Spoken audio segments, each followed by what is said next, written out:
Un accro du chocolat s'inspire des Hershey's Kisses. Caroline était reconnaissante d'avoir une stratégie pour combattre son exposition constante au chocolat. Là où elle travaillait, il était de coutume d'avoir en permanence un bol de chocolat sur son bureau. Caroline, elle, n'en avait pas, mais elle ne pouvait aller voir qui que ce soit sans avoir à affronter la tentation. C'était une source de stress constante. Céderait-elle ou non ? Si elle prenait un chocolat, trouverait-elle un prétexte pour retourner discrètement en chercher un autre ? Et elle en était arrivée au point où elle envoyait un email ou passait un coup de téléphone aux collègues dont le bureau était à moins de 20 mètres du sien, simplement pour éviter leur bol bien rempli de tentations. La semaine après que nous ayons discuté de l'étude Hershey's Kisses, j'ai reçu un mail tout excité de Caroline. Elle me disait que le seul fait de penser à cette étude lui avait révélé un tout nouveau self-control. Elle pouvait regarder directement le chocolat situé sur le bureau d'un collègue, elle pouvait même se pencher pour en respirer l'odeur et ne pas craquer. Ses collègues dépiotaient un autre chocolat et soupiraient sur le peu de volonté qu'ils avaient. Caroline, au contraire, n'en revenait pas de la volonté dont elle faisait preuve. Elle ne savait pas si c'était le fait d'accepter ses envies irrésistibles qui boostait sa volonté, ou simplement celui de penser à ses étudiants transportant partout avec eux leur boîte de chocolat, mais dans tous les cas, elle était enchantée. Souvent, des étudiants me disent que se rappeler une étude précise, voire imaginer les participants à cette étude, leur donne plus de self-control. Si une étude vous a marqué, efforcez-vous d'y repenser lorsque vous êtes dans une situation de tentation. Le régime, zéro régime. Est-il seulement possible de perdre du poids ou d'améliorer votre santé si vous ne proscrivez pas les aliments qui vous font grossir ? Une nouvelle approche suggère pourtant que c'est possible, et je ne parle pas d'une pilule miracle qui prétend vous aider à brûler les graisses et à développer votre masse musculaire pendant votre sommeil. Des chercheurs de l'université Laval au Québec étudient depuis un certain temps une intervention unique qui se concentre sur ce que vous devriez manger. Le programme ne distribue pas une liste d'aliments interdits, il ne se concentre pas sur la réduction de calories. Au lieu de cela, il souligne la façon dont les aliments peuvent créer une bonne santé et procurer du plaisir. Il demande aussi aux participants ce qu'ils peuvent faire pour améliorer leur santé, comme faire de l'exercice, plutôt que de raisonner en termes de ce qu'ils ne devraient pas faire ou ce qu'ils ne devraient pas manger. En substance, ce programme transforme un défi pour le pouvoir de ne pas faire en un défi pour le pouvoir de faire. Au lieu de partir en guerre contre leur appétit, ils choisissent la mission de rechercher une bonne santé. Des études de cette approche prouvent que transformer ne pas faire en faire marche. 2/3 des participants qui ont été suivis ont perdu du poids et avaient maintenu leur poids au bilan effectué 16 mois plus tard. Comparez cela avec les résultats de votre plus récent régime, je crois qu'il faut en moyenne 16 jours pour qu'une personne qui a suivi un régime reprenne son poids initial. Ils disent également avoir moins d'envie irrésistible liée à la nourriture depuis qu'ils ont achevé le programme et moins tendance à perdre le contrôle de leur consommation de nourriture dans des situations, de stress ou de fête par exemple, qui déclenchent typiquement une surconsommation. Et surtout, les femmes qui ont développé l'attitude la plus souple vis-à-vis de la nourriture sont celles qui ont perdu le plus de poids. Ne plus avoir d'interdit leur a donné plus, et non moins, de contrôle sur ce qu'elles mangeaient. Expérience de volonté. Au lieu de ne pas faire, faites. Transformer un défi de ne pas faire en défi de faire est une réussite, et même les personnes qui ne font pas de régime peuvent en tirer une leçon. Pour le plus gros défi de votre pouvoir de ne pas faire, essayez une des stratégies suivantes pour changer votre angle de vue. Plutôt que de ne pas faire, que pourriez-vous faire qui puisse satisfaire aux mêmes besoins ?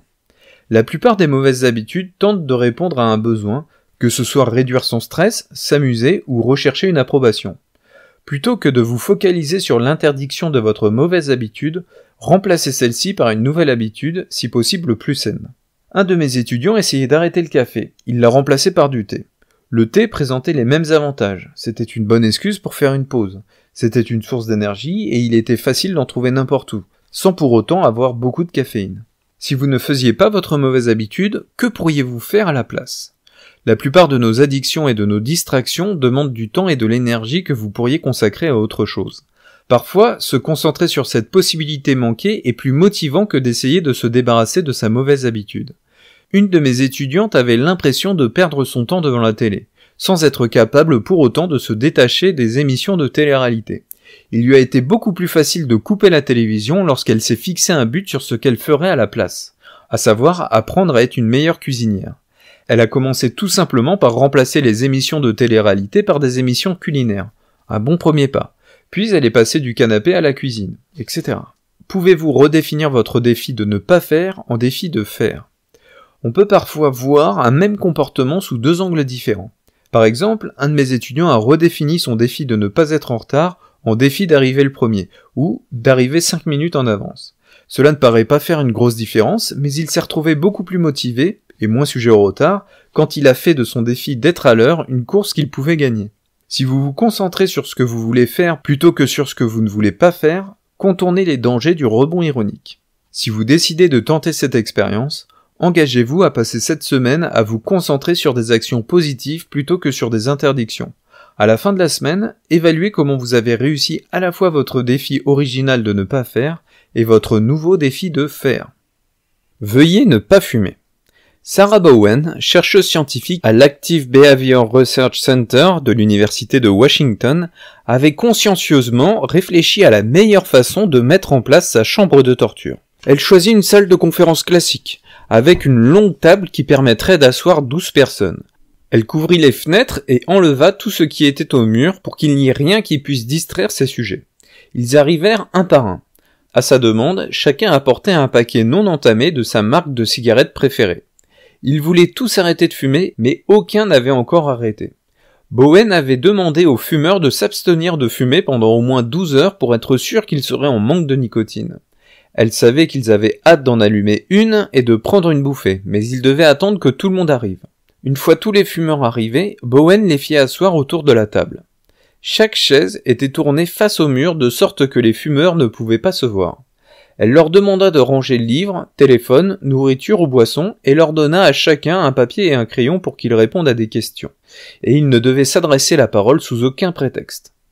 C'est alors que la torture commença. « Sortez votre paquet de cigarettes et regardez-le, intima Bowen. » Ce qu'ils firent. « Maintenant, tapotez votre paquet, dit-elle, se référant au rituel des fumeurs visant à tasser le tabac à l'intérieur de chaque cigarette. « Maintenant, ouvrez la cellophane, ordonna-t-elle. Maintenant, ouvrez le paquet. » Et ainsi, étape par étape, elle amena les fumeurs à respirer le premier effluve émanant du paquet ouvert, à sortir la première cigarette, à la tenir, à la regarder, à la sentir. Et même à la mettre à la bouche, à sortir leur briquet, à abrocher le briquet de la cigarette sans l'allumer. À chaque étape, elle forçait les participants à faire une pause et à attendre quelques minutes. Ce n'était pas drôle pour les participants, me dit Bowen. Je pouvais littéralement voir comment ils mouraient d'envie de fumer. Tout était bon pour se distraire. Ils jouaient avec leurs crayons, ils regardaient autour d'eux, ils gigotaient. L'agonie des fumeurs ne faisait pas plaisir à Bowen. Mais elle voulait être sûre qu'ils souffraient du genre de fringale intense qui peut faire capoter les tentatives d'arrêter de fumer. L'objectif réel de Bowen était de chercher à savoir si la pleine conscience peut aider les fumeurs à résister à la tentation. Avant le test de torture, la moitié des fumeurs avaient reçu une brève formation sur une technique appelée « surfer la vague de la pulsion ».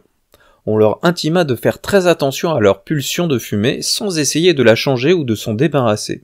Une approche qui peut paraître très utile, comme on l'a vu, pour faire face à nos soucis et nos envies alimentaires. Au lieu de se distraire de leur pulsion ou d'espérer qu'elle allait simplement partir, ils devraient vraiment la regarder en face. Quelles pensées leur venaient à l'esprit ? Que ressentaient-ils dans leur corps ? Avaient-ils la nausée ou des crampes à l'estomac ? Ressentaient-ils une tension dans leurs poumons ou dans leur gorge ? Bowen expliqua aux fumeurs que les pulsions finissent toujours par passer, qu'on leur cède ou non. Quand ils ressentiraient une forte envie, ils devraient imaginer leur pulsion comme une vague sur l'océan. Elle gagnerait en intensité, mais finalement elle se briserait et se dissoudrait. Les fumeurs devraient s'imaginer surfer cette vague et non la combattre ni y succomber. Bowen demanda ensuite aux fumeurs d'appliquer la technique de surfer la vague pendant l'expérience de pulsion induite.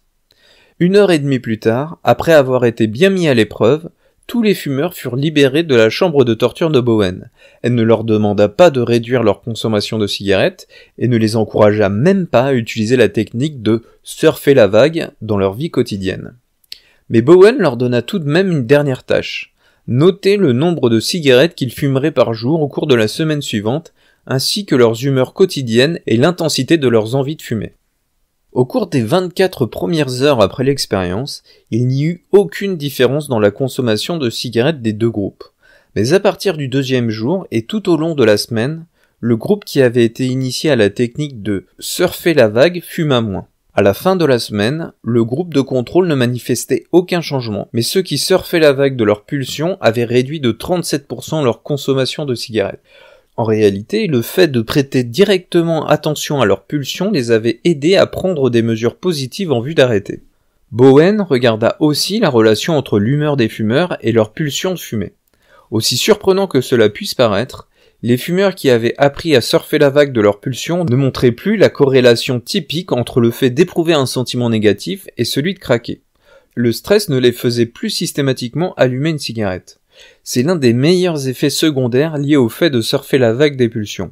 Vous apprenez à accepter et à faire face à toutes les expériences intérieures difficiles et vous n'avez plus besoin de vous tourner vers des récompenses mauvaises pour la santé pour trouver du réconfort. Bien que cette étude sur le tabagisme ait été une expérience scientifique et non une intervention à part entière, Bowen mène également des programmes plus longs en résidentiel pour les gens en cure de désintoxication. Nous utilisons des images plutôt qu'une véritable exposition au déclencheur, m'a-t-elle dit. Pour de multiples raisons, nous ne pouvons pas faire venir des pipes à crack. Dans la dernière étude de Bowen, 168 hommes et femmes ont été sélectionnés au hasard pour suivre un traitement classique de désintoxication, soit un programme de pleine conscience qui leur apprenait à surfer la vague de leurs pulsions et à utiliser d'autres stratégies pour leur stress et leurs pulsions. Au cours des 4 mois de suivi de l'intervention, le groupe de pleine conscience avait moins d'envie irrépressible et s'est révélé moins sujet à la rechute que le groupe traité de manière classique. Une fois de plus, la formation avait entravé la corrélation automatique entre le fait de se sentir mal et l'envie de consommer. Pour les gens qui avaient appris à surfer la vague, le stress n'augmentait plus le risque de rechute. Expérience de volonté. Surfer la vague de la pulsion. Quelle que soit la drogue de votre choix, surfer la vague de la pulsion peut vous aider à franchir le cap des envies irrésistibles sans y céder. Quand la pulsion s'empare de vous, commencez par prendre le temps de sentir ce qui se passe dans votre corps. Que ressentez-vous par rapport à cette pulsion? Du froid ou du chaud? Une tension quelque part dans votre corps? Que se passe-t-il au niveau de votre rythme cardiaque, de votre respiration, de votre ventre? Concentrez-vous sur ces sensations pendant au moins 1 minute. Remarquez si ce que vous ressentez fluctue en intensité ou en qualité. Quand on ne répond pas à une pulsion, celle-ci peut parfois augmenter en intensité, comme un enfant qui veut capter l'attention et pique une colère. Voyez si vous pouvez supporter ces sensations sans les rejeter et pourtant sans y céder. Lorsque vous vous entraînez à surfer la vague, la respiration peut vous être d'un merveilleux soutien. Vous pouvez surfer la vague de la respiration, c'est-à-dire remarquer les sensations quand vous inspirez et quand vous expirez, en même temps que vous surfez la vague de la pulsion. Quand vous pratiquez cette stratégie pour la première fois, vous pouvez surfer la vague de la pulsion et tout de même craquer. Dans l'étude de Bowen sur le tabagisme, tous les participants ont fumé dès qu'ils ont quitté la chambre de torture. Ne vous arrêtez pas à vos toutes premières tentatives pour poser un verdict final sur la valeur de cette approche. Surfer la vague de la pulsion est une aptitude qui se construit avec le temps, comme toute nouvelle forme de self-control. Vous voulez vous entraîner avant qu'une envie irrésistible ne vous saisisse? Vous pouvez vous faire une bonne idée de cette technique simplement en vous asseyant et en attendant. L'envie de vous gratter le nez, de croiser les jambes ou de changer de position ne tardera pas. Appliquez les mêmes principes pour surfer la vague de cette impulsion. Ressentez-la, mais ne lui cédez pas automatiquement. Surfer la vague du besoin de se plaindre. Thérèse savait que sa manie de critiquer constamment son mari mettait leur couple à rude épreuve. Ils étaient mariés depuis 5 ans, mais la dernière année avait été particulièrement tendue. Ils se disputaient souvent sur la façon dont les choses devaient être faites à la maison et sur la manière de réprimander leur fils de 4 ans. Thérèse ne pouvait pas s'empêcher de penser que son mari faisait tout son possible pour l'agacer en faisant tout de travers. De son côté, il était fatigué d'être toujours corrigé et jamais remercié. Même si Thérèse voulait qu'il change de comportement, elle se rendait compte que c'était son comportement à elle qui menaçait leur mariage. Elle a donc décidé d'essayer de surfer la vague de sa pulsion de critiquer. Quand elle sentait l'impulsion monter, elle faisait une pause et se concentrait sur la tentation à l'intérieur de son corps. Elle la sentait tout particulièrement dans la mâchoire, le visage et la poitrine. Elle observait les sensations d'irritation et de frustration. Elle avait l'impression de sentir la chaleur et la pression monter. C'était comme si elle avait besoin d'exprimer sa critique pour s'en débarrasser, tel un volcan qui a besoin d'exploser. Jusque-là, elle avait toujours pensé qu'il fallait qu'elle sorte son ressentiment, qu'elle devait l'exprimer, sinon cela l'empoisonnerait littéralement. Thérèse a testé l'idée selon laquelle, comme les envies irrésistibles, cette pulsion finirait par passer d'elle-même même si elle n'en faisait rien. Quand elle surfait sur la vague de sa pulsion, elle acceptait de se plaindre intérieurement. Parfois, elle trouvait cela ridicule, et parfois elle avait l'impression que c'était réel. Dans les deux cas, elle laissait sa pensée dans son esprit sans argumenter et sans l'exprimer. Après cela, elle imaginait son irritation comme une vague et laissait ses sentiments s'en aller sur cette vague. Elle a découvert que l'impulsion se calmait si elle respirait tout en gardant le sentiment à l'intérieur de son corps. Surfer la vague d'une pulsion n'est pas réservé à l'addiction. Cela peut en fait vous aider à réagir à toute impulsion destructrice. Qui dit acceptation intérieure, dit contrôle extérieur. En commençant à expérimenter le pouvoir de l'acceptation, il est important de vous rappeler que le contraire de la suppression n'est pas automatiquement de vous faire plaisir. Toutes les interventions réussies que nous avons vues dans ce chapitre, à savoir accepter l'anxiété et les envies irrépressibles, mettre un terme à un régime restrictif et surfer la vague de la pulsion, apprennent aux gens à abandonner toute tentative rigide de contrôler leurs expériences intérieures. Elles n'encouragent pas les gens à croire leurs pensées les plus perturbantes ou à perdre le contrôle de leur comportement. Personne ne dit aux gens qui sont anxieux en société de rester chez eux avec leur inquiétude, ou à ceux qui font un régime de manger n'importe quoi matin, midi et soir, ou encore à d'ex-toxicomanes, défoncez-vous si vous en avez envie. De bien des manières, ces interventions résument tout ce que nous avons vu jusqu'à présent sur la façon dont la volonté fonctionne. Elles reposent sur la capacité du cerveau à nous observer avec curiosité, sans jugement. Elles offrent une façon de réagir face aux pires ennemis de la volonté. La tentation, l'autocritique et le stress. Elle nous demande de nous rappeler ce que nous voulons vraiment afin que nous puissions trouver la force de faire ce qui est difficile.